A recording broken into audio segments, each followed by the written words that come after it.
It was an interesting weekend for the University of Louisville Athletics Department, from questionable officiating down in Death Valley against Clemson on Saturday afternoon to the Louisville basketball team losing their first two games of the season.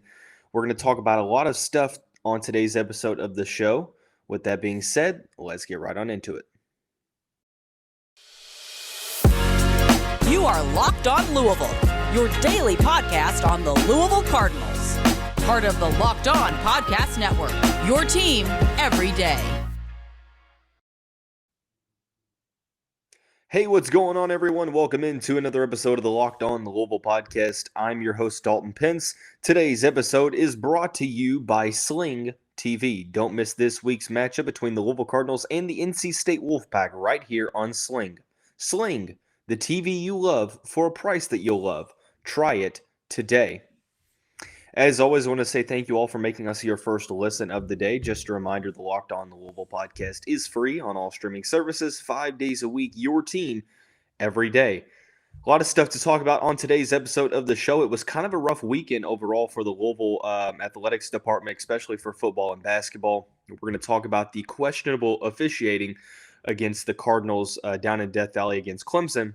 But we're also going to tell you why the officiating in itself did not lose Louisville the game on Saturday. We'll also talk about the Louisville basketball team's 0-2 start and why, although it's suboptimal, patience is still required. We will end the show on a positive note, talking about the Louisville volleyball team's come from behind victory on Friday evening against a ranked Georgia Tech squad, a thriller down in Atlanta. The Cardinals came out on top. So we'll start out with the football side of things. The Cardinals went into Death Valley looking to really put a cherry on top on this winning streak that they had going on. Winners of their last 4 games. Unfortunately, Scott Satterfield's team lost to Dabo Swinney's 10th-ranked Tigers 31-16 on Saturday afternoon.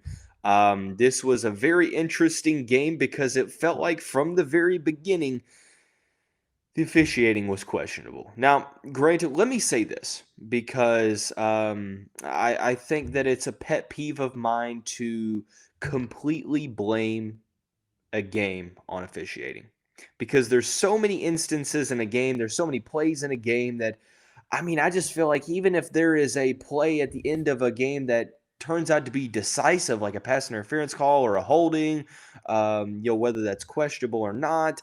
Look, I don't think one play decides a game. I don't think officiating decides a game, although it can definitely play a big impact. And look, I'm not a conspiracy theorist. Some people think, the ACC has to keep Clemson, in the picture for the college football playoff. They can't let them lose. I'm not a conspiracy theorist. I take things for what they are.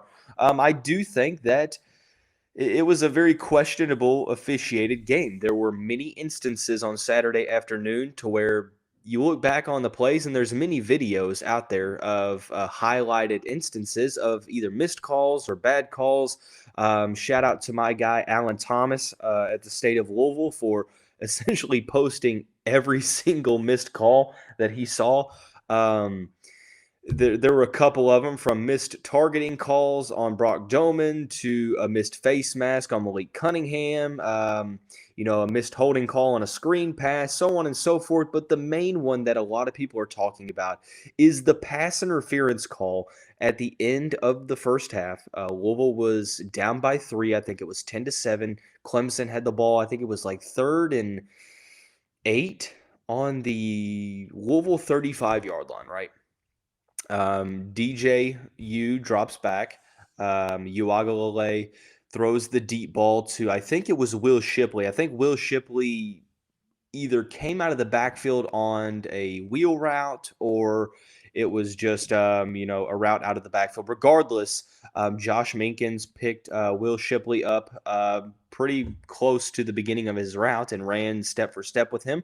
DJ threw the ball up toward the end zone, and fell incomplete and didn't seem like there was that much contact. I think both guys were kind of going back and forth, using their hands, but not, any blatant contact. And, a couple seconds after the play, a flag is thrown and pass interference is called on Josh Minkins.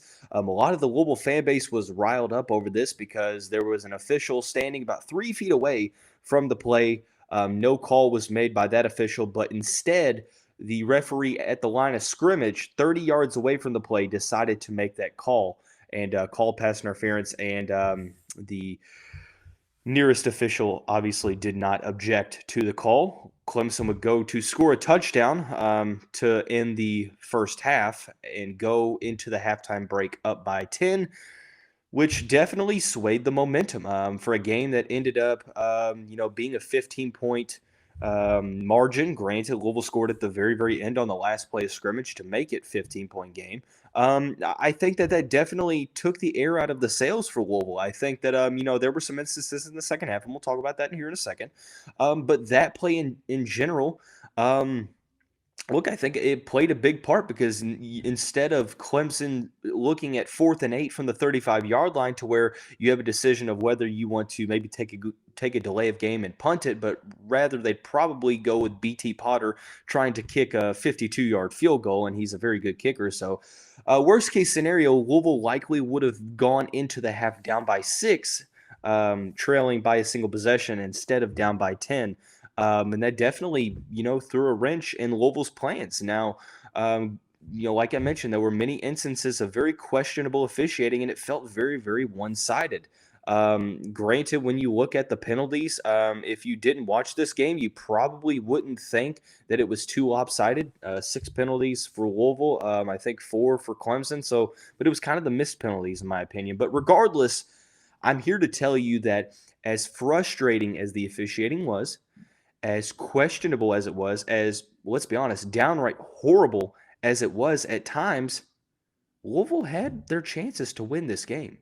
And they had their chances to get back in this game, especially in the second half. Granted, first half, it took a little while for the offense to get going. They went down by 10. It was 10-0. And Louisville, they struggled to start out, and that definitely put a hindrance on the offense. Malik Cunningham gets hurt at the end of the first half. Brock Doman comes in, and he doesn't do that bad of a job. I actually think that Doman didn't do all that bad, but Louisville was not able to get anything going offensively, and this has kind of been a problem over the past couple weeks. Now, granted, I know they have a backup quarterback. You're going up against a very good Clemson defense, despite missing some big-time players on that defense. Look, there were many instances to where Louisville started out drives in the second half on the other side of the 50-yard line. When you look at the into the first half, Louisville ended up actually they got the ball to start the second half, and they ended up punting it. Clemson went to score a touchdown. It's 24-7. Louisville goes down, gets a field goal. Clemson punts it. Ends up being a let's see. Louisville fumbles the ball, I should say. Clemson fumbles it right back. Louisville has the ball in a nice area, has to punt it. And then Clemson punts it. And then Louisville has a turnover on downs. Clemson punts it again, and then it's an interception for Louisville. Clemson fumbles it, and then Louisville goes turnover on downs. So let's make it very, very clear that, yeah, the officiating was a little questionable, but the offense had their opportunities to win this game. I think the defense had a pretty solid performance. There were some certain instances to where, maybe they dropped the ball at times, and there was that instance to where on that drive with that questionable pass interference, Will Shipley did fumble the ball. Louisville had a chance to fall on it, but couldn't do so, and Shipley ended up recovering it, and that really ended up proving to be very critical. So, look, I think that Louisville had every opportunity to go out and really make this a game. Offensively, they just weren't able to get much going. Weren't able to get much going in the rushing department. I think that the play calling at times was kind of back to its very simplistic ways, and it was very predictable, I guess you could say, for the Louisville offense. So we'll talk a little bit more about what went wrong for Louisville in this game, some of those offensive woes on tomorrow's episode of the show. But like I mentioned, to kind of wrap things up, questionable officiating, which was bad. Still, you can't blame this whole game on officiating because Louisville did have their chances. So I want to transition over into the basketball side of things now, where the Cardinals have started out 0-2. It's not optimal. You still have to be patient. We'll talk about why that is here in just a second after we talk about our friends over at Upside. Whether it's driving less, dining out less, or simply buying less from the grocery store, we can all agree there's nothing fun about less. That's why I started using Upside. Upside is an incredible app for anyone who buys gas, groceries, or dines out. With Upside, I don't have to cut back because I get cash back on every purchase. To get started, download the free Upside app, use my promo code LOCKED, and get $5 or more cash back on your first purchase of $10 or more. Claim an offer for whatever you're buying on Upside. Check in at the business, pay as usual with a credit or debit card, and get paid. In comparison to credit card rewards or loyalty programs, you can earn 3 times more cash back with Upside. Upside users are earning more than $1 million collectively every week. Download the free Upside app and use the promo code LOCKED to get $5 or more cash back on your first purchase of $10 or more. That's $5 or more cash back on your first purchase of $10 or more using the promo code LOCKED. So transitioning over into the basketball side of things, the Louisville Cardinals have started out the season 0-2 after losing the first 2 contests of the year to Bellarmine and to Wright State by 1 point in each of those games. It's kind of a situation for the fan base to where there's 2 polarizingly opposite point of views, right?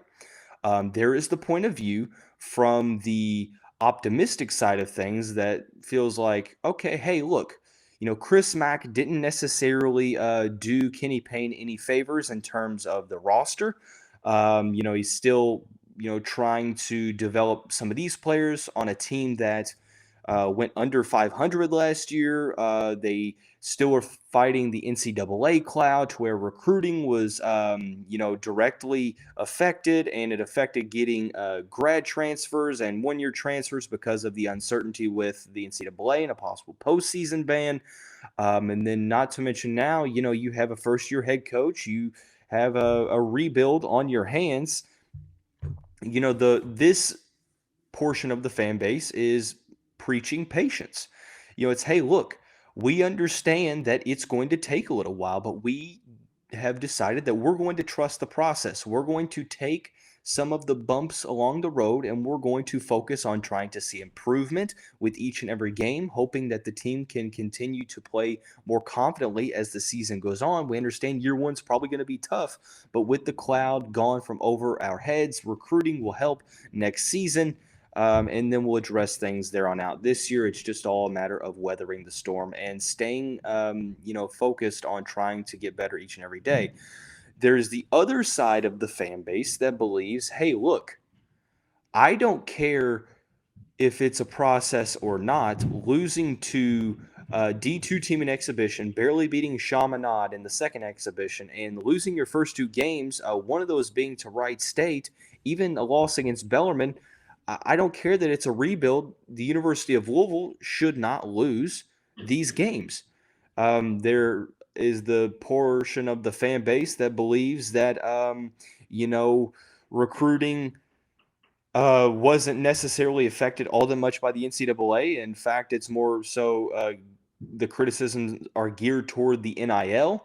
There's, I guess, been rumors out there from portion of the fan base that says that Kenny Payne is not utilizing NIL and or at least not to the full potential, and not going after players that will ultimately help the team.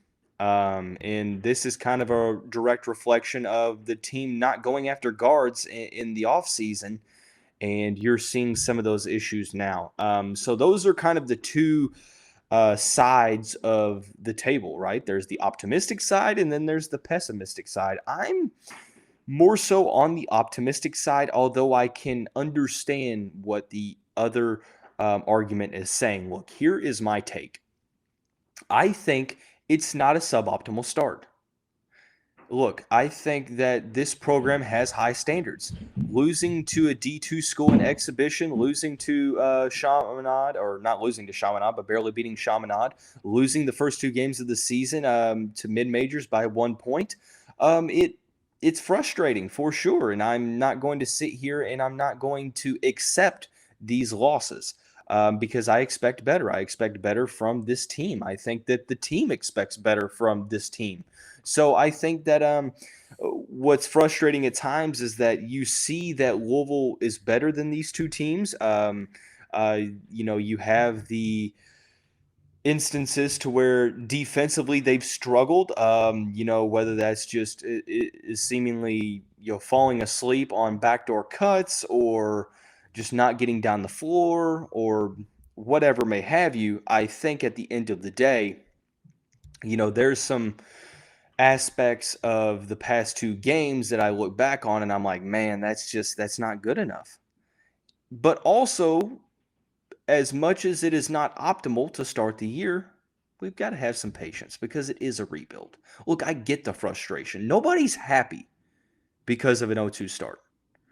As much as people out there are trying to be optimistic and saying that they trust the process, which I do, nobody in their right mind as a Louisville fan is okay with an 0-2 start. There have been some positives that we've seen from the first 2 games. I think L. Ellis and Jae'Lyn Withers have been solid, but the lack of guard play has been a little bit concerning. Mike James has been very solid. But it's going to take some time for these younger guys to continue to develop, like Kamari Lands. He hasn't had a good first 2 games of the year. He's going to get better as the season goes on. I think that there's concern over Sidney Curry through the first 2 games and how he hasn't necessarily produced a lot. But you've seen some solid you've seen some solid minutes from Brandon Huntley Hadfield, from Roosevelt Wheeler, so on and so forth, J.J. Traynor. But I think it's just a matter of this team needing to gel, needing to continue to build up confidence. I think we need to get a little bit more of a idea of what the half-court offense is going to look like. Defensively, the team has to be more involved in all levels, whether that's a transition defense or moving through screens and things of that nature. But look, I think Bellarmine is a solid opponent. I said in the episode last week that it was going to be a dangerous first test for Kenny Payne in year 1 of his tenure, and Louisville lost. It took to the final, 5 minutes of the game for the Cardinals to really start to play to their potential, and by that point, they just ran out of time. They were down by 10 with like 3 minutes, and they ended up coming back and losing by a point. There are some parts of that game that you look at and, you need to improve on. Same with Wright State. Louisville had a 10-point lead. Wright State came back and won the game. Defensively, the Cardinals struggled. Offensively, they didn't necessarily, really force the issue when they went up by 10. Kind of got a little bit, I guess you could say, lackadaisical. Maybe I think it's more of a defensive issue. But, hey, look, it is what it is. I think that it's not optimal. There's no reason why Louisville should lose to these 2 teams. I won't accept that as an excuse of saying, "Oh, it's a rebuilding year." I get that, but that it's still, these are 2 games that Louisville should have won. It's not like Louisville's not the better team. It's not like they got blown off the floor and they weren't as good as the opposition. They were better than Bellarmine. They were better than Wright State, but they didn't execute to their fullest. And shout out to Scotty Davenport's team over at Bellarmine. Shout out to Wright State for executing. They went out and they did what they needed to do. They stayed focused. They stayed engaged and got the job done. So shout out to them. But for Louisville, it's frustrating. But also, while you accept that and you claim that it's frustrating, you can also believe that it is a process. It is a rebuild, and we look to see progress made over the next couple months. This year, maybe expectations need to change. Obviously, I think the tournament year 1, unless this team really turns it around, I guess it's way too early, but hey, look, Louisville's going to have to turn it around pretty quickly. They have Maui coming up here soon, but regardless, it's going to take some time. I trust Kenny Payne. I'm not ready to call for him to be fired after game 2, as I'm seeing some people on social media, because I think it's going to take some time, right? I think it's going to take some some patience. We're going to have to be patient, and hopefully this team can continue to grow throughout the year, which I believe they will, and we'll continue to assess things in year two. But I think this year is going to be a little rough. But at the end of the day, it's about staying patient. It's about weathering the storm and watching this team develop, gel, build their chemistry, and get better week in, week out. So we'll talk about the game against Appalachian State tomorrow. Actually, not tomorrow. Wednesday, on Wednesday's episode of the show. After that, so but we will end the show on a positive note, talking about the basketball team, the women's basketball team. We'll talk about on tomorrow's episode of the show. We're going to talk about the volleyball team to end out the show today, where the Cardinals went down 2-0 against a ranked Georgia Tech team, ended up winning the match in a 5-set thriller, 3-2. We'll talk about that here in just a second, after we talk about our friends over at Nissan. Our partners at Nissan have worked with us to create a new segment across the Locked On College Network titled Thrilling Moments, where we highlight the most exciting play from the Louisville Cardinals weekend games or throughout the history of our alma mater. This week's thrilling moment from the Louisville Cardinals weekend is Claire Chaussee's 27 kills against Georgia Tech on Friday evening. After going down 2-0, the Cardinals came back and won 3-2 in a thriller down in Atlanta. And Claire Chaussee had a big impact on that one. This segment has been inspired by the thrilling new designs featured across Nissan's new lineup of vehicles. Pursue what thrills you in the all-new Frontier, Armada, or Pathfinder today. Available now at nissanusa.com.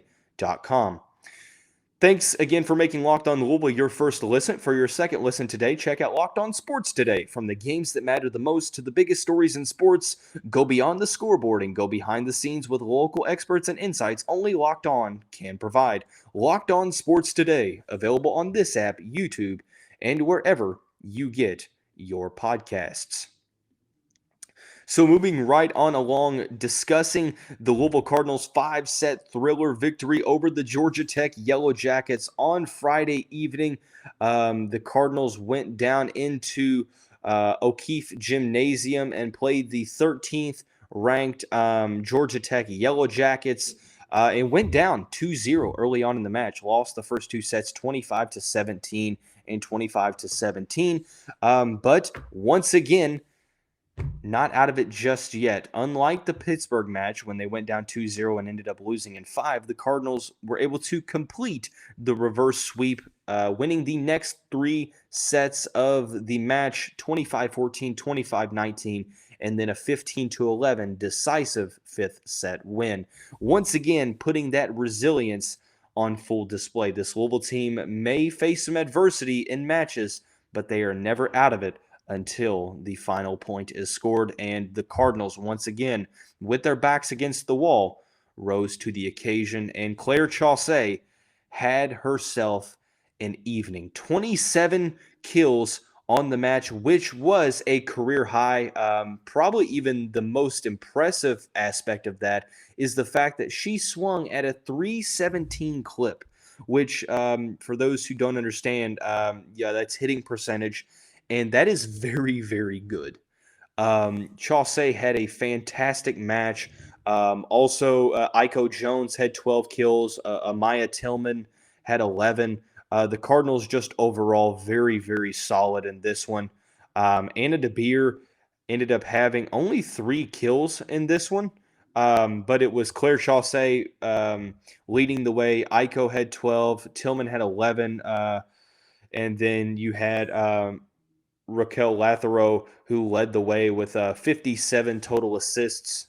She had a game high or a match high 57 assists. The Cardinals were led in digs by Elena Scott with 25. She was very, very solid leading the Cardinals defense. But overall, a very, very good defensive performance, good overall performance after that second set. One thing that can be said, and I think that isn't necessarily getting enough attention nationally, is how good Claire Chaussee has been this season. When Anna DeBeer went down with that injury against Stanford early on in the year, I'm not going to say it was a one-person replacement or one person picking up the slack, because that's not true at all. It was a balanced effort to, replicate DeBeer's production. But Claire Chaussee definitely led the way. And one thing that impresses me the most about her, and there's a lot that she does very, very well, but one thing that stands out the most is the fact that in the big games, in the spotlight, is when Claire Chaussee shines the brightest. She lives for that big moment from multiple matches last year, spanning through the NCAA tournament, the Kentucky match earlier this year, and then just Friday evening against Georgia Tech was absolutely fantastic. 27 kills, deciding to come back for another season was huge for Danny Busbone-Kelly's team. I'm very, very excited to see her not only get to 27 kills, but do so in such an efficient way. And that definitely went a long way in helping the Cardinals come out on top over Georgia Tech. Louisville finished the weekend yesterday with a 3-0 sweep over North Carolina. The Cardinals are 24-2. They have 2 games left on the schedule. All eyes are looking ahead to avenge an earlier loss in the season to Pittsburgh. So 2 games left on the schedule, and we will continue to break down the results as the season goes on.